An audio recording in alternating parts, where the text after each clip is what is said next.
안녕하세요. 저는 지옥행 열차 티켓을 제 손으로 끊고 탈 뻔하다 그 입구에서 간신히 뒤돌아서 나온 30대 여자입니다. 아직도 그때 그 결혼을 했더라면 어떻게 됐을까 하고 상상하곤 하는데 그때마다 치가 다 떨릴 정도로 몸서리가 다 처집니다. 몸서리가 다 처질 만큼 치가 떨렸던 저의 파혼 과정 한번 들어보실래요? 저와 남자친구는 3년을 연애한 사이였어요. 남자친구는 34살, 전 29살. 결혼을 생각해야 하는 나이였던 것도 맞지만 남자친구와 결혼 결정을 하게 된 것은 오직 나이만은 아니었죠. 3년이란 시간 동안 제가 봤던 남자친구는 다정했고 밝았으며 한결같았어요. 훗날 이런 남자가 내 아이의 아빠가 된다면 더없이 좋겠다는 생각을 하는 순간들이 많았고 그런 생각들이 짙어질수록 결혼이라는 단어가 낯설지 않게 느껴졌습니다. 그런 저의 생각들이 얼마나 잘못된 생각이고 크나큰 착각인지 알게 된 것은 그리 멀지 않은 어느 날이었죠. 저와 남자친구는 결혼 약속과 함께 식을 올릴 시기까지 생각하고 있었어요. 하지만 결혼 이야기가 오갈 당시 예비 시부가 오랜 지병으로 인해 돌아가시는 바람에 결혼은 자연스럽게 1년이 미뤄지게 되었어요. 그렇게 시간이 흐르고 다시 결혼 이야기가 나오고 있었고 미뤄진 만큼 저흰 서두르기로 했죠. 남자친구는 외동이었는데 예비 시모는 장례식장에서 잠시 인사만 나눠봤을 뿐 제대로 만나 인사를 나눈 적이 없었어요. 상견례를 하기 전 한번 뵙기는 해야 한다는 생각은 가지고 있었는데 그 기회는 생각보다 빨리 찾아왔습니다. 본격적인 결혼 이야기가 오가면서 진지하게 현실적인 부분에 대해 이야기를 나눴어요. 그간 두루뭉술하게 이야기를 나눈 적은 있었지만 이토록 하나부터 열까지 각 잡고 이야기를 나눠본 것은 처음이라 묘한 긴장감이 다 들더군요. 그렇게 시작된 이야기는 가장 중요한 집부터 시작됐어요. 자기랑 나랑 가진 돈으로 집은 어느 정도 해결되지 않을까? 물론 대출은 조금 껴야겠지만 이 정도 대출은 둘이 갚으면 금방일 것 같은데 어때? 괜찮긴 한데 사실은 우리 엄마가 신혼집으로 미리 마련한 집이 있다고 하시더라고. 자기만 괜찮다면 거기는 어때? 아, 정말? 집을 사서 오라는 것도 아니고 사두신 집이 있다는데 뭘 물어. 그냥 감사합니다 하고 들어가서 살면 되지. 그러면 내가 가정가구 마련하면 되지? 남는 돈은 어머니 드리든가 하자. 그러면 일단 집부터 좀 봐야겠네. 분위기도 좀 봐야 하고. 수리할 곳이나 인테리어 필요한 곳 있으면 미리미리 해야 하니까. 아무래도 그렇겠지. 그러면 내가 엄마한테 정확한 위치 물어볼게. 사실 나도 자세히 못 들어서 정확한 위치는 몰라서 말이야. 응. 그러면 저녁에 연락해줘. 그렇게 저흰 집은 미뤄두고 다른 이야기를 나누며 의견을 조율해갔고 생각보다 그 과정은 순조로웠어요. 결혼이 미뤄진 1년 동안 알게 모르게 나눴던 이야기들이 있어서도 그랬고 웬만한 부분은 모두 저에게 맞춰주려 남자친구가 노력한 덕분도 있었죠. 만족스러운 대화를 끝내고 집으로 돌아와 있으니 남자친구에게 연락이 왔고 돌아오는 주말에 예비 시모와 함께 집을 보러 가자더군요. 그렇게 약속된 주말이 왔고 만나기로 한 카페로 갔더니 오기로 한 남자친구는 보이지 않고 남자친구와 똑 닮은 예비 시모만 절 기다리고 있더군요. 어찌나 닮았는지 한 번도 본 적이 없던 예비 시모를 한눈에 알아봤고 예비 시모 역시 저를 사진으로 많이 봤던 터라 저를 보며 미소를 지어 보이더군요. 그렇게 저흰 헤매는 일 없이 서로를 마주하게 되었고 남자친구도 없이 예비 시모와 본격적인 인사를 나누게 되었어요. 그때 장례식장에서 보고 긴가민가 했는데 만나서 반갑네. 사진보다 실물이 훨씬 예쁘구나. 아니에요. 어머님이야말로 너무 아름다우신걸요? 어쩌면 이렇게 동안이세요? 저 깜짝 놀랐어요. 고마워. 아, 우리 아들은 회사에서 갑자기 연락이 와서 급히 나가더라고. 워낙 정신없이 나가길래 내가 너 만나면 이야기 전해줄 테니 여긴 신경 쓰지 말고 우선 급한 일이나 처리하라고 했어. 그러니 연락 안 줬다고 섭섭해하지 말고. 아, 그럼요. 그럴 수도 있죠. 이렇게 칭찬으로 말문에 포문을 연 저희는 분위기를 좋게 이어나가려고 했지만 이따금씩 찾아오는 정막은 어쩔 수 없더군요. 또다시 찾아온 정막에 마른 침만 삼킬 때쯤 예비 시모는 곧잘 마시던 커피를 내려놓더니 먼저 말을 꺼내더군요. 이야기 다 들었지? 집은 그렇게 하기로 했고 가정가구는 알아서 준비하면 될 것 같아. 그리고 번거로운 절차나 형식은 다 생략했으면 하는데 괜찮지? 아들한테 들으니 요즘엔 그렇게 하는 게 트렌드라고 해서 말이야. 조금 의아했어요. 다 생략하는 게 좋겠다고 생각은 했지만 남자친구의 말론 아무래도 자신이 외동이라 엄마가 제대로 격식 차리고 싶어 할 수도 있다는 이야기를 들었던지라 그렇게 하는 것도 나쁘진 않겠다고 생각했거든요. 그런데 그런 예비 시모의 입에서 생략하자는 말이 나오니 의아할 수밖에요. 제가 의아함을 감추지 못하고 있으니 시모는 오해를 했는지 이런 말까지 하기 시작했어요. 아, 혹시 혼수가 부담스러우면 정말 최소한으로 꼭 필요한 것만 채워 넣어도 되니 너무 부담 가지지 마라.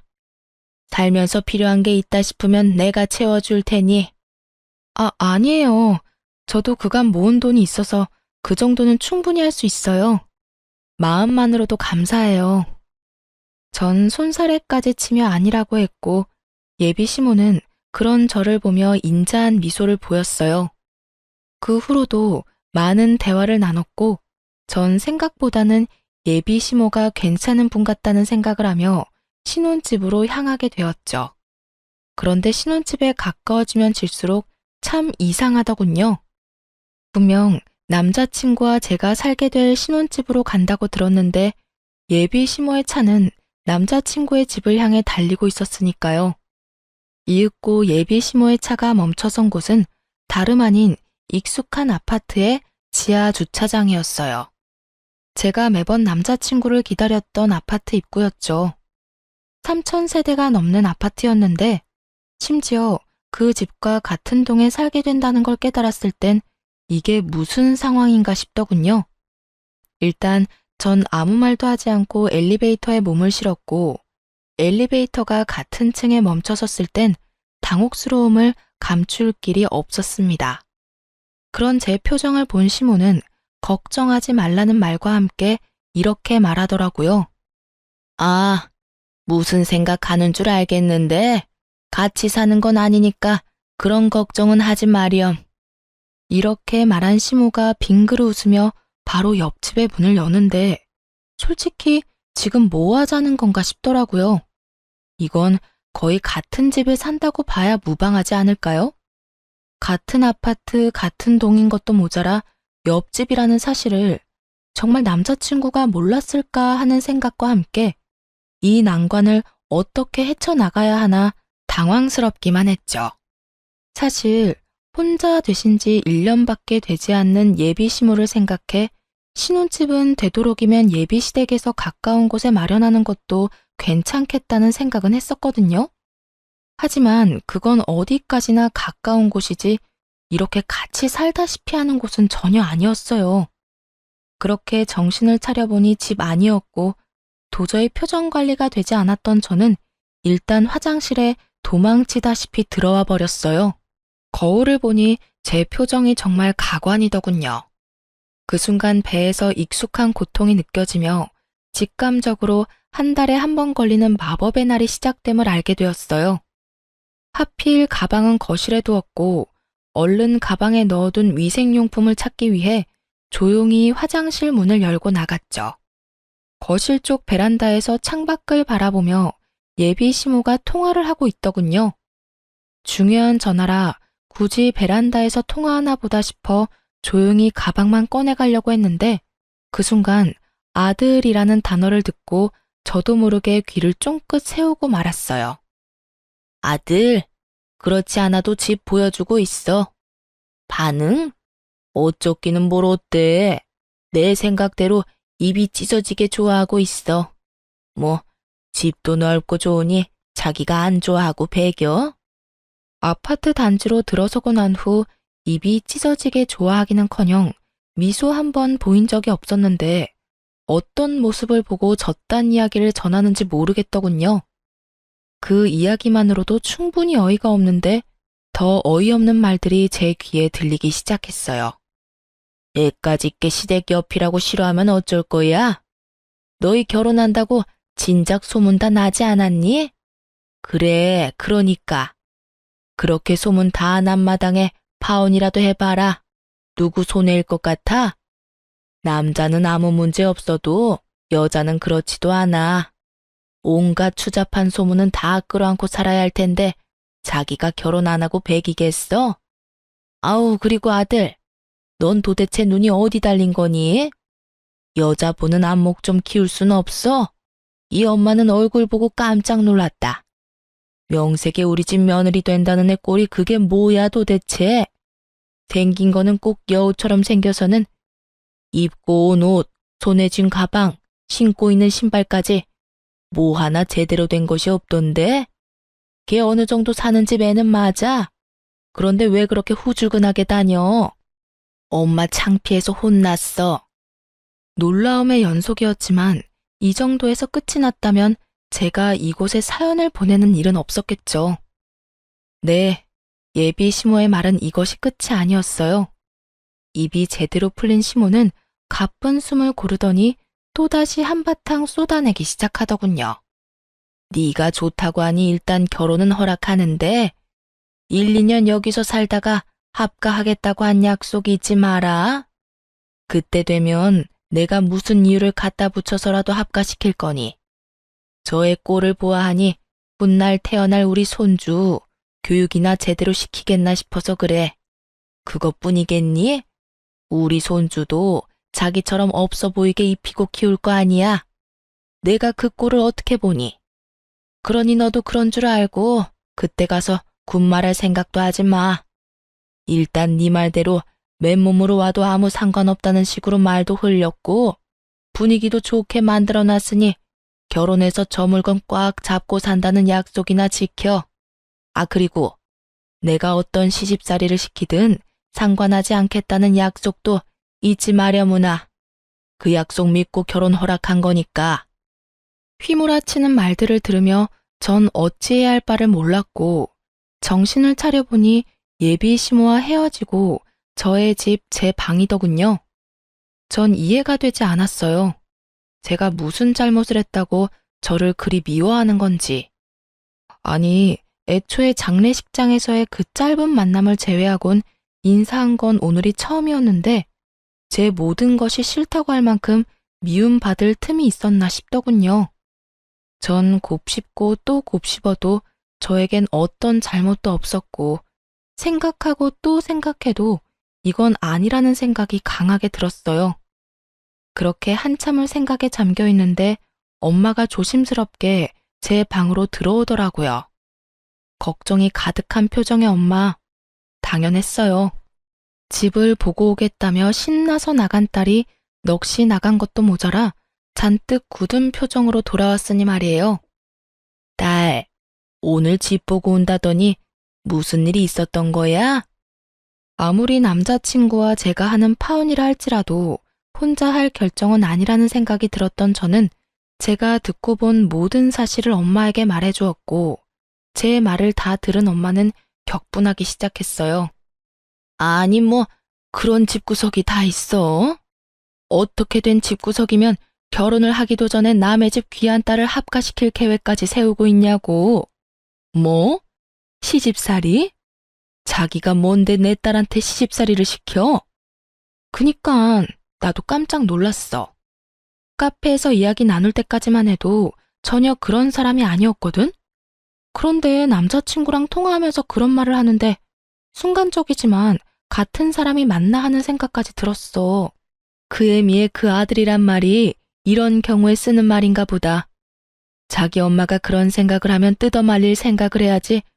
한 가정의 가장이 되겠다는 놈이 좋아서 같이 짝짝꿍하는 꼴이라니. 너 이 결혼 안 할 거지?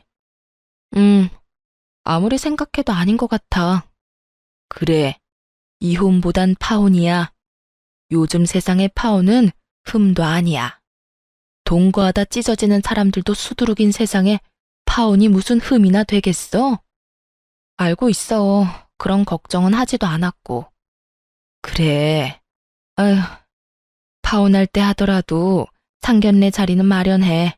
그 뻔뻔한 여자 얼굴은 한번 봐야겠으니. 파혼까지 하는 마당에 굳이? 왜 그런 시간 낭비를 해야 해? 시간 낭비되지 않게 알찬 시간 보내고 올 거니까 넌 잔말 말고 자리나 마련해. 그 순간 엄마의 눈은 반짝이고 있었고 전 엄마의 말대로 상견례 약속까지 잡게 되었어요. 상견례 날이 다가오고 모든 사실을 전해들은 아빠가 역정을 내며 그 집구석 박살을 내버리겠다고 한바탕 난리가 났더랬죠. 딸바보 아빠가 제 앞에서 그렇게 화낸 걸 본 적이 없었는데 엄마의 눈빛에 다시 순한 양이 되어선 엄마와 저만 상견례 자리로 향하게 되었죠. 아빠가 참석하지 않은 사실을 당일에야 알게 된 예비 시모는 눈에 보일 정도로 인상을 찌푸리고 있었지만 그 온화한 말투는 잃지 않고 있더군요. 엄마는 예비 시모의 모든 말들을 건성으로 대답한 채 주문을 했고 주문을 마친 엄마는 준비한 말들을 쏟아내기 시작했어요. 애들 신혼집 이야기는 들었습니다만 제 생각엔 34평은 좀 작은 것 같네요. 그러지 말고 이렇게 하는 건 어떨까요? 저희도 놀고 있는 집이 한 채 있는데 그 집에서 애들 시작하게 하는 걸로요. 엄마는 손을 닦고 있던 물수건을 내려놓으며 말했고 시모는 당황한 듯 눈썹을 들썩이며 답을 하더군요. 예? 34평이면 둘이 살기엔 부족함이 없을 텐데요. 아니 평수는 떠나서 위치도 좋고 집값도 꽤 나가는 곳이라 미리 받아두면 애들 앞으로 사는데도 도움이 될 겁니다. 그러니 집은 원래 계획대로 하는 게 좋을 것 같네요. 그런 거라면 걱정하지 않으셔도 되는 게 저희가 가지고 있는 집도 가격은 만만치 않아서요. 위치가 어디쯤인가요? 아시죠? 땡땡동의 땡땡땡 아파트. 거기 50평대라 살기는 더 좋을 거예요. 위치가 더 좋은 건 물론이고요. 이 정도는 돼야 애들 앞날에 도움 정도는 되지 않을까요? 누가 봐도 제 말이 맞을 텐데요. 엄마는 작정을 한 듯 눈 한 번 피하지 않고 예비 시모의 말에 대응하고 나섰고 예비 시모는 이런 상황은 전혀 예상하지 못한 듯 차가운 물만 마시고 있더군요. 어느 아파트인지 들은 남자친구가 적잖게 당황한 듯 말까지 더듬기 시작했죠. 거기 혹시 미연이가 지금 사는 곳 아니에요? 왜 아니야? 맞아. 내가 말한 노는 집이 사실은 우리 집 위층이야. 층간소음 때문에 고생 꽤 했었는데 윗집 이사 간다는 소식 듣고 그냥 사버렸거든. 와봤으니 알 테지만 전망도 좋고 교통편도 좋고 여러모로 지금 계획하고 있는 집보단 낫지 않겠어? 그래요. 엄마가 말한 빈집은 저희 집 위층으로 엄마의 말대로 꽤 긴 시간 층간소음으로 고생을 하고 있었는데 윗집이 나간다는 소식과 함께 그냥 그 집을 사버렸던 것이었습니다. 그 당시 집에 여윳돈이 있기도 했고 그땐 집값이 지금처럼 비싸진 않았던 터라 부담이 되긴 했어도 큰 고민 없이 내린 결정이었죠. 그 뒤론 세입자를 가려가며 받고 있었고요. 엄마의 말이 끝나자 남자친구는 다시 입을 다물어 버렸고 예비 시모는 목에 핏대까지 세우며 엄마에게 따지고 들더라고요. 그건 완전 처가살이와 마찬가지 아닌가요? 제 아들이 뭐가 모자라서 처가살이를 해야 하는 건가요? 왜 우리 귀한 외동아들이 처가살이를 해야 하냐고요?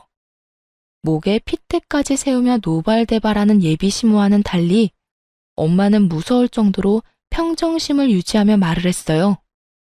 자식이 하나든 둘이든 기약인 매 한 가지인데 왜 우리 딸은 그딴 집에서 살게 하려고 했나요? 시집살이나 다름없는 그딴 집에서 말이지요. 엄마의 말에 예비 시모는 코웃음을 치며 이렇게 말하더군요. 그거야 남자하고 여자하고 같나요?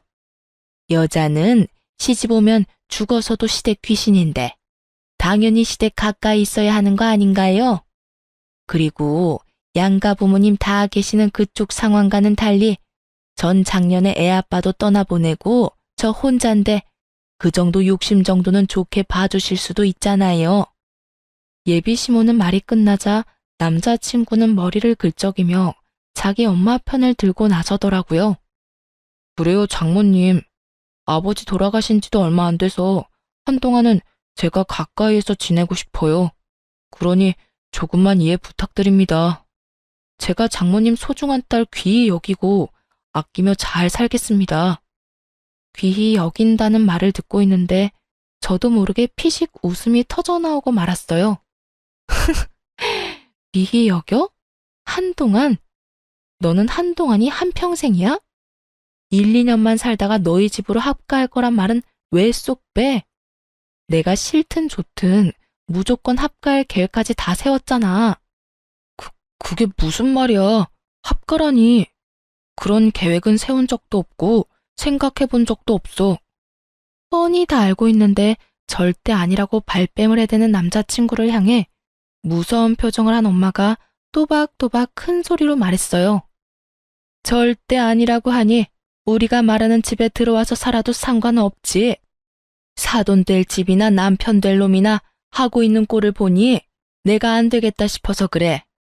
가진 건 쥐뿔도 없으면서 거치장 하는 데만 정신이 팔려서는 내가 딱 보아하니 지방 거덜내는 건 시간 문제일 것 같아서 그래. 아, 그리고 앞으로 태어날 손주도 걱정이지. 그딴 집에서 애 교육이나 똑바로 하겠어? 아무래도 걱정되어서 내가 옆에다 끼고 키워야지 원. 둘은 익숙한 말을 그대로 돌려받은 후에야 비로소 그때 제가 듣고 있었던 걸 눈치챘더라고요. 남자친구는 안절부절 못하고 제 눈치를 살피는 반면 시모는 붉어진 얼굴로 저를 쏘아보며 묻더군요. 다 들었던 거니?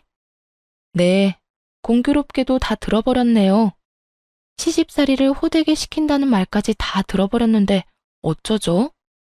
전 추후도 그 호되다는 시집살이를 당해줄 생각 따위는 없어서요.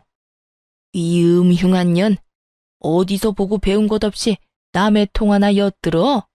하여튼 이래서 가정교육이 중요하다니까. 예비 시모는 욕설까지 섞으며 저에게 화를 내기 시작했고 그런 모습을 그냥 두고 보고만 있을 저희 엄마가 아니었습니다. 생긴 대로 논다더니 천박하게 생겨서는 말하는 꼴도 생긴 그대로네. 어디선 연자를 입에 올려? 뭐? 천박? 너 말 다 했어? 난 더는 당신 같은 천박한 사람이랑 말 섞고 싶지 않은데 어쩌지? 너 이제 어떻게 할 거야? 내 딸이랑 결혼할 거야 말 거야? 엄마는 궁시렁대고 있는 예비 시모를 무시한 채 남자친구에게 물었고 우물쭈물 눈치만 살피던 남자친구는 고개를 푹 숙인 채 이렇게 말하더군요. 장모님 뜻에 따르겠습니다. 예상치 못한 답변에 예비 시모와 저는 놀라 남자친구를 바라보고 있는데 엄마는 이런 답을 예상했다는 듯 피식하고 웃어버리시더라고요. 놀란 것도 잠시 예비 시모는 남자친구를 붙잡고 닥달하기 시작했고 남자친구는 여전히 고개조차 들지 못하고 있었어요. 네가 어떻게 그런 결정을 내릴 수가 있어? 네가 어떻게 나한테 이럴 수가 있냐고? 그러면 어떻게 해? 엄마한텐 미안하지만 나 미연이 정말 많이 사랑한다는 말이야. 이 결혼 꼭 하고 싶어. 그러니까 엄마가 이해 좀 해줘. 미안해. 상황은 흥미롭게 흘러갔고 엄마는 여전히 얼굴에 미소를 띠며 저에게 결정권을 넘겨주더군요. 미연아, 이제 네가 결정해.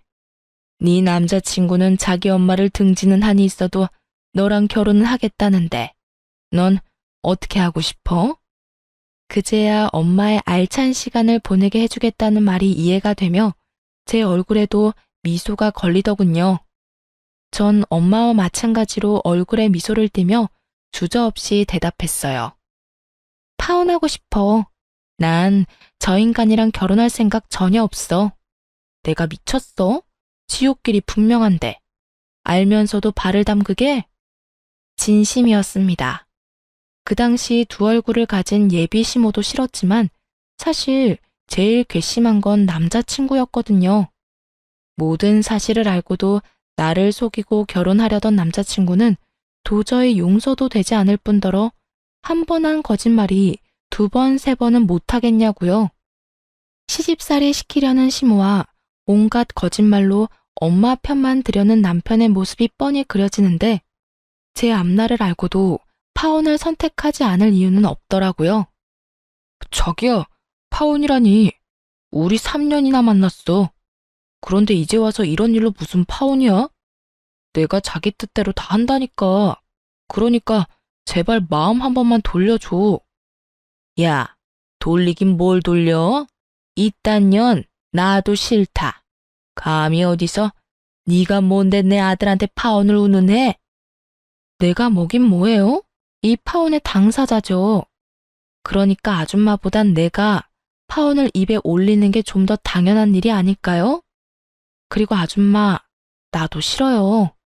나도 아줌마같이 몰상식한 사람이 내 시어머님이 되는 거 죽기보다 끔찍하다고요. 뭐? 아줌마? 끔찍해? 너 지금 말 다 했니? 다 하진 않았는데 그만하려고요. 더 해봤자 뭐하나 싶고 더 해봤자 내 입만 아픈 일 아니겠어요? 인연이? 이윽고 흥분이 최고조에 다다른 예비 시모는 제 얼굴에 물을 부어버리더군요. 차가운 물이 제 얼굴을 적시고 물이 한 방울씩 뚝뚝 떨어지던 그때 이때껏 단 한 번의 흥분도 하지 않고 평정심을 유지하던 엄마가 그 자리에서 벌떡 일어나 똑같이 물을 끼얹으며 소리를 질렀어요. 이 미친 여자가 기어코 내 딸한테? 이 여자가 어딜 감히? 너 미쳤어? 미친 건 너지. 어디 내 딸한테 물을 끼얹어 물을. 내가 생각 같아선 오물이라도 끼얹고 싶은데 화장실이 멀어서 참는 줄 알아. 엄마는 제 손을 잡은 채 그 자리를 박차고 나와버렸고 전 그렇게 파혼을 하게 되었습니다. 그 뒤로 남자친구였던 인간에게서 가끔 자니? 라는 소름 끼치는 연락이 오곤 했지만 그 연락이 2번이 넘어갈 무렵 차단을 함으로써 연락은 오지 않았죠. 그 대신 그놈이 집으로 찾아오기 시작하더라고요. 대꾸도 하지 않으면 찾아오지 않겠거니 했는데 끈질긴 전 남자친구 놈은 하루 이틀도 아닌 일주일을 찾아오더군요. 그쯤 되자 지긋지긋한 것을 넘어 미칠 지경이더라고요. 1초도 마주하고 싶지 않은 인간이 하루 중 제일 기쁜 저의 퇴근길을 망치고 있었으니까요.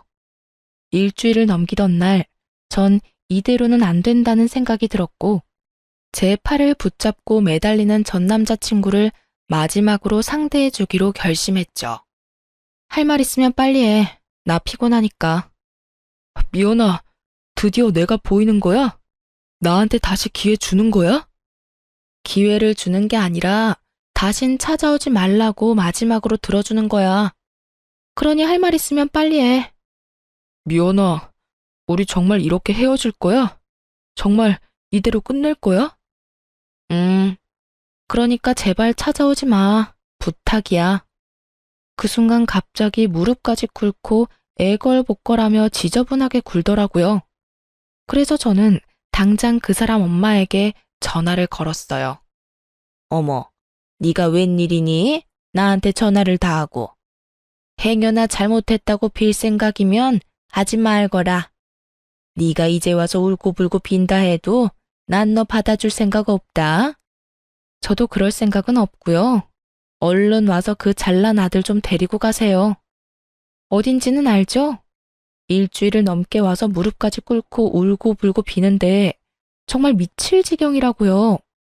저의 말에 전화를 끊어버리고는 정말 비행기라도 타고 온 것인지 순식간에 모습을 드러내더군요. 너 당장 못 일어나? 이게 도대체 무슨 꼴이야? 네가 뭐가 부족해서 이딴 애한테 무릎까지 꿇어? 무슨 소리를 하든 전 남자친구는 미동도 없이 앉아 있었고 이윽고 아줌마의 비난은 저를 향하고 있었어요. 네 년 때문이야. 내 아들이 이렇게 망가진 건 다 네 년 때문이라고. 제가 정말 단 하나도 이해가 되지 않아서 그러는데 왜 이 모든 게 내 탓이 되는 걸까요? 내가 이 사람 불렀어요? 내가 이 사람 강제로 무릎이라도 꿇렸어요? 난요, 연락 받는 것도 싫어서 차단까지 했는데 직접 그것도 일주일씩이나 찾아와서 구질구질하게 매달린 건 이 사람이라고요. 인연이 오늘 너 죽고 나 죽자. 내가 너 오늘 가만 안 둘 거야. 온갖 고상이란 고상은 다 떨어대던 전 예비시모는 고함을 지르며 제 머리채를 휘어잡았고 파혼도 했겠다. 더는 참고 있을 필요가 없었던 저 역시 인정사정 없이 그 머리채를 잡아버렸어요. 개판도 그런 개판이 없었죠. 딸뻘 되는 제 머리채를 잡은 아줌마나 엄마뻘 되는 아줌마의 머리채를 잡은 저나 남들이 보기엔 독인 객인인 상황이었습니다.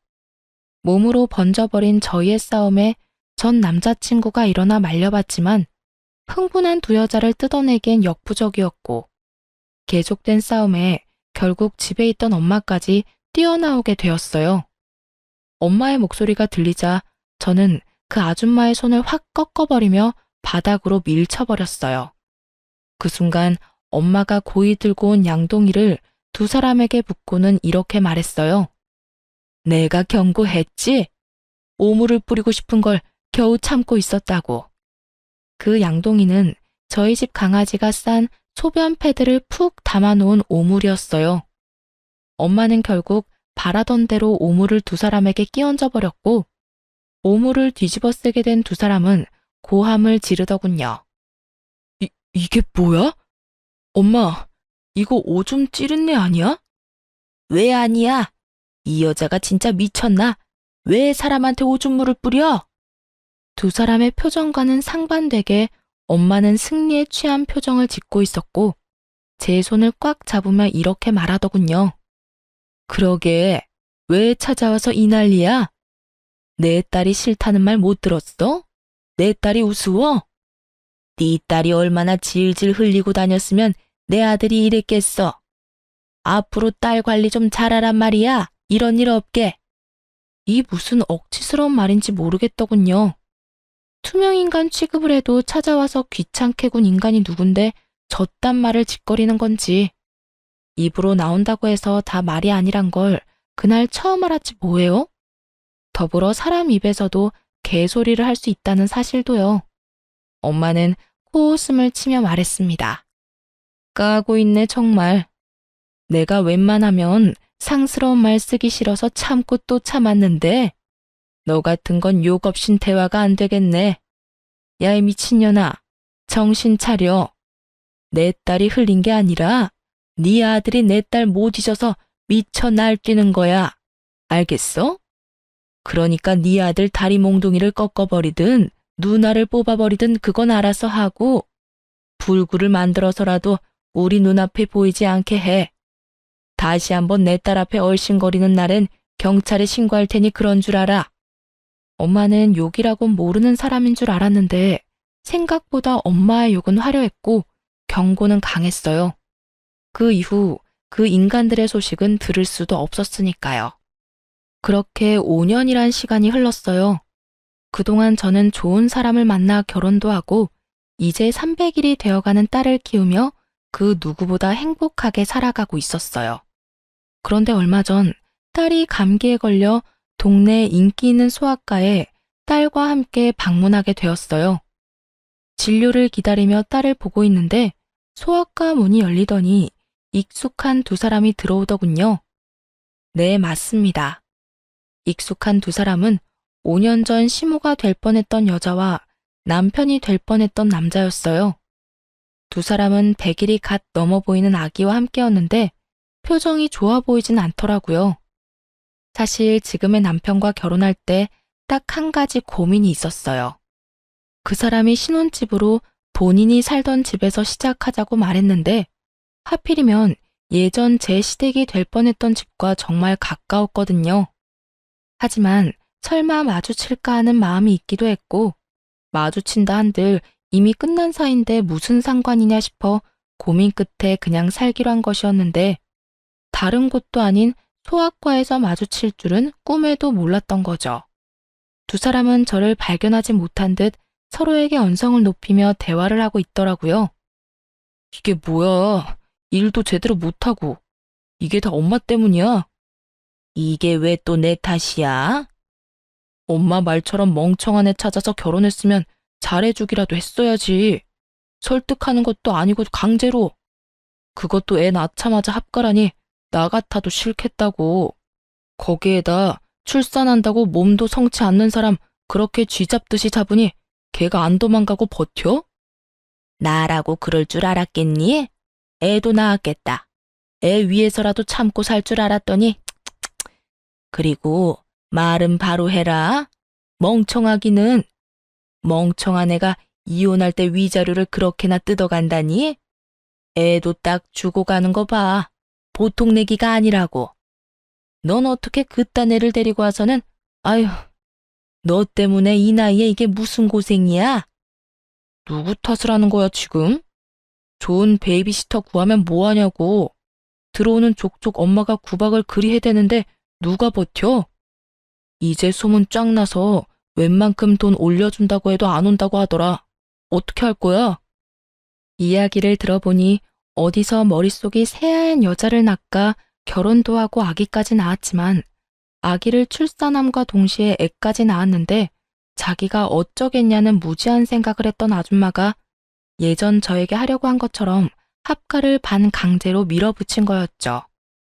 산후조리도 제대로 하지 않은 여자에게 모진 시집살이를 시켰고 그걸 견디지 못한 여자는 자식이고 뭐고 이혼 소송으로 위자료만 잔뜩 챙겨갔다더군요. 오죽했으면 자기 배 아파서 낳은 생태 같은 자식을 버리고 도망갔을까 하는 생각도 들더라고요. 제가 보기엔 누구 하나 잘난 사람이 없는데 뭘 그리 따지는 것인지 이해가 되지 않기도 했고요. 병원 안에서 조용히 대화를 엿듣는 다른 엄마들도 같은 생각인지 저마다 곱지 않은 눈초리로 두 사람을 훑고 있더라고요. 그렇게 주변의 시선 따윈 신경 쓰지 않고 열심히 열을 올리며 서로의 탓으로 돌리던 순간 전 남자친구의 눈과 딱 마주쳐버렸고 피하기엔 늦은 상황이 되어버렸습니다. 꼴에 결혼은 했나 보네. 쟤 하고 있는 꼴을 봐라.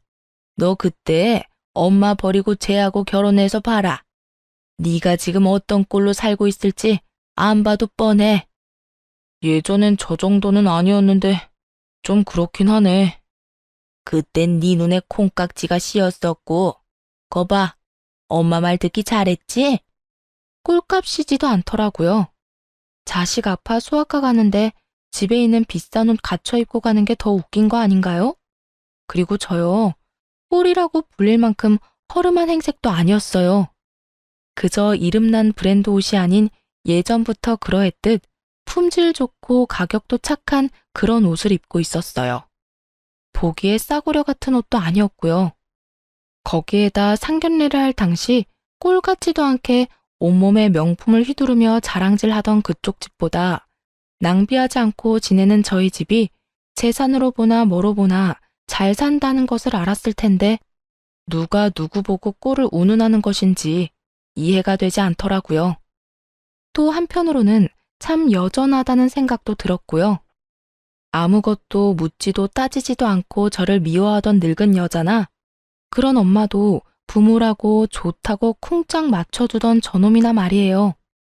이런 저의 마음을 아는지 모르는지 한참을 제 귀에 다들리게 쑥덕대던 두 사람은 본인들의 차례가 되었는지 진료실로 들어가고 전 예약을 하지 않고 갔던 터라 두 사람보다 더 늦게 진료를 보고 병원을 나서게 되었어요. 딸의 감기가 심하지는 않다는 말을 듣고 보다 가벼운 발걸음으로 병원 나서는데 글쎄 그 두 인간이 병원 입구에 서성이고 있는 것이 아니겠어요? 제가 진료를 보기 한참 전에 진료를 다 보고 나가는 것을 봤는데 이때껏 그 앞을 서성이고 있다니. 정말 뭐 하는 인간들인가 싶더군요. 뭐 반가운 얼굴이라고 굳이 얼굴을 내비치나 싶기도 하고요. 두 사람은 저의 예상대로 저를 기다린 것이 맞는 듯 눈을 반짝이며 오더군요. 그리곤 아직 하고 싶은 말이 남았는지 쉬지 않고 제 험담을 하기 시작했어요. 쟤 어떤 집에 시집 갔는지 뻔하다 뻔해. 보나마나 별 볼 일 없는 집에 시집 갔겠지. 제 성격도 성격이지만 그 정신 나간 여편네 고약한 성격에 어디 제정신 박힌 남자가 장가 왔겠어? 어디 멍청한 놈 하나 물어서 결혼했을 거야. 하긴 제 사귈 때도 성깔 보통 아니었어. 그나저나 같은 남자로서 제 남편 불쌍하네. 어쩌다 저런 애랑 결혼해서 애까지 낳았으니 이제 끝이지 뭐. 한평생 마누라 눈치도 모자라서 처가 눈치나 보고 살겠네. 넌 그런 애랑 결혼한다고 그 난리를 부린 거니? 엄마까지 버린다고 하면서? 에이 엄마, 그래서 결국 안 하고 엄마 곁으로 왔잖아. 지난 일은 묻어두자고요. 어찌되었든 내 옆에 제가 없다는 것만 기억하자고. 그래. 그때 파혼한 게 정말 천만다행이야. 정말 웃기지 않나요? 나이도 먹을 만큼 먹은 사람들이 그렇게나 할 짓이 없는 것인지, 이제 와서 저래봤자 뭐가 남는다고 저딴 짓거리나 하는 것인지, 하긴 저딴 인간들이니 애까지 낳은 여자가 도망까지 가지 않았겠어요? 거기에다 자신들이 한 일은 생각지도 않고 입에서 나오는 대로 짓거려대는 모습들이 점점 제 신경에 거슬리고 있던 참이었죠. 더러워서 피하려고 했던 저의 인내심이 바닥나며 한마디 해야 하나 말아야 하나 망설이던 순간 익숙한 자태를 뽐내는 외제차가 급하게 멈춰서더군요. 여보! 저의 입에선 여보라는 말이 흘러나왔고 차에서 내린 말끔한 차림의 남편이 저에게 허겁지겁 달려왔어요. 여보, 당신 진짜 이럴 거야? 저의 남편인 걸 확인한 지금 저는 보았어요. 두 사람의 입이 정말 거짓말 하나 보태지 않고 쩍 벌어지는 모습을요. 어느새 차에서 내린 남편은 걱정스러운 눈빛으로 제 앞에 서 있었고 저는 출근한 사람이 여기 왜 있나 싶었어요. 응? 내가 뭘? 무슨 일 있어? 여긴 어떻게 왔어? 무슨 일 있지? 병원 갈 거면 나한테 말하라고 했잖아. 내가 같이 간다고. 왜 혼자 왔어? 병원이 천리말리 있는 것도 아니고 걸어서 충분히 올 수 있으니까 그냥 왔지. 그나저나 당신 오늘 이혼 상담 있다고 하지 않았어? 중요한 분이라고 준비 오래 했었잖아. 그건 어떻게 하고 여길 와? 지금 그깟 클라이언트가 중요해? 우리 집 두 여자가 나도 없이 병원에 갔다는데 어쩐지 장모님한테 전화드리고 싶더라니. 장모님한테 당신 병원 갔다는 말 듣자마자 상담 다 미루고 왔어. 네, 제 남편은 보시다시피 팔불출이고 꽤 능력 있는 변호사예요. 오늘 중요한 분과 상담이 있다길래 일부러 아무 말도 하지 않고 딸과 함께 병원에 왔던 것인데 남편이 결국 알고 득달같이 쫓아왔던 것이었어요. 남편은 자연스럽게 저의 품에 있던 딸을 받아 안았고 곁눈질로 두 사람을 보니 여전히 벌어진 입을 다물지 못하고 있더군요. 그랬겠죠. 두 사람은 제가 변변치 못한 남자랑 결혼해 대접, 대우 이런 것은 꿈도 못 꾸고 그저 애 하나 보고 사는 그런 불행한 꼴을 기대하고 있었던 것 같은데 제가 이리 사랑받으며 살고 있으니까요. 그 순간 귀히 대하겠다는 전 남자친구의 말이 왜 생각이 났는지는 모르겠지만 전 누가 보아도 귀히 대접을 받고 있었어요. 내가 이럴까봐 당신한테 말 안 한 거야. 다음부턴 절대 그러지 마. 병원 오는 게 뭐 힘든 일이라고 일까지 내팽개치고 와. 애 데리고 병원 오는 거 충분히 힘든 일이야. 그거 보통 일이 아니라고.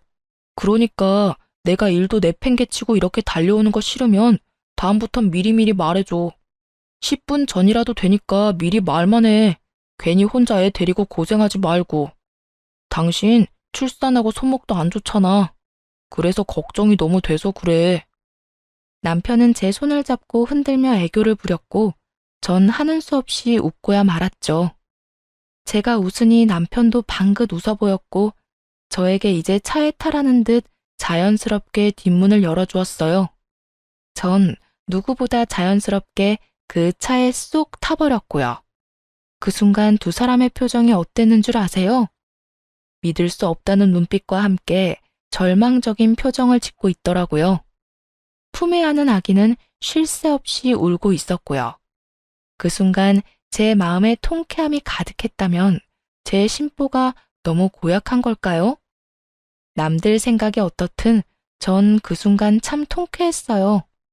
그렇게 사람 면전에 두고 온갖 무시와 핀잔을 해대더니 실상은 전 이렇게 사랑받고 있고 입이 마르도록 욕하던 그 꼴이 자신들이 처한 꼴이었으니까요. 그렇게 차에 탄 제가 통쾌함에 미소 짓고 있는데 남편이 차에 타려고 문을 열며 이렇게 외치더라고요. 안 되겠어. 우리 당장 차 한 대 더 사자. 당신 타고 다닐 차 있어야겠어. 아니면 이 차 줄까? 이 차 탈래? 이렇게 저의 팔불출 남편은 자신도 모르는 사이에 저의 복수의 마침표를 찍어주었어요. 전 이런 팔불출 남편과 아주 행복하게 잘 살고 있습니다.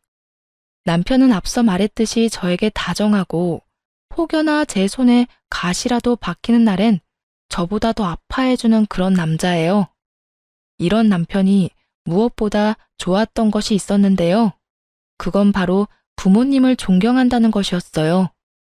남편의 존경을 한 몸에 받을 만큼 시부모님은 존경받아 마땅한 좋은 분들이셨고 그런 좋으신 분들을 존경하고 섬기는 남편이 참 멋져 보이더라고요. 그래서 저도 제 시부모님들을 존경하고 잘 섬기며 살아가고 있어요. 남편은 시부모님을 존경하는 만큼 저희 부모님께도 바쁜 시간을 쪼개고 쪼개 잘하려고 노력해 주더라고요. 가끔 저러다 잘못되겠다는 생각이 들 정도로 하루 24시간을 참 바쁘게 사는 사람인데 그런 사람이 저희 부모님까지 잘 챙겨주니 진심으로 고맙다는 마음이 들더군요. 저야말로 정말 똥차 가고 나면 벤츠 온다는 바람직한 예가 아닐까 싶네요. 근래엔 1년에 한 번씩은 시부모님과 친정 부모님을 모시고 여행을 다니곤 하는데 이 행복이 영원했으면 좋겠다라는 생각이 들 정도로 행복해요. 혹시나 저처럼 결혼을 앞두고 이건 아니라는 생각으로 결혼을 망설이고 계신 분들께 말씀드리고 싶어요. 모든 사람이 나와 퍼즐 맞추듯 맞춰질 순 없더라도 최소한 나와 맞춰지려고 노력은 해야 답이 있지 않겠어요? 전 도저히 맞춰지지 않는 사람이 시어머니가 될 뻔했던 사람이고 그렇기에 파혼을 하고 지금껏 이 선택을 후회하지 않습니다. 해볼 때까지 해봐야 후회가 없다는 말도 있던데 그 말도 틀린 말도 아니죠. 하지만 저처럼 굳이 구렁텅이란 걸 뻔히 알면서 내 발 더럽혀가면서까지 그 구렁텅이에 발을 담가볼 필요가 있을까요? 선택은 그 갈림길에 서 있는 분들의 몫이겠지만 저로서는 고개가 내저어지네요. 하여튼 모든 분들이 현명한 선택을 하시길 바라며 저의 긴 사연 들어주신 모든 분 감사합니다. 좋은 하루 되세요.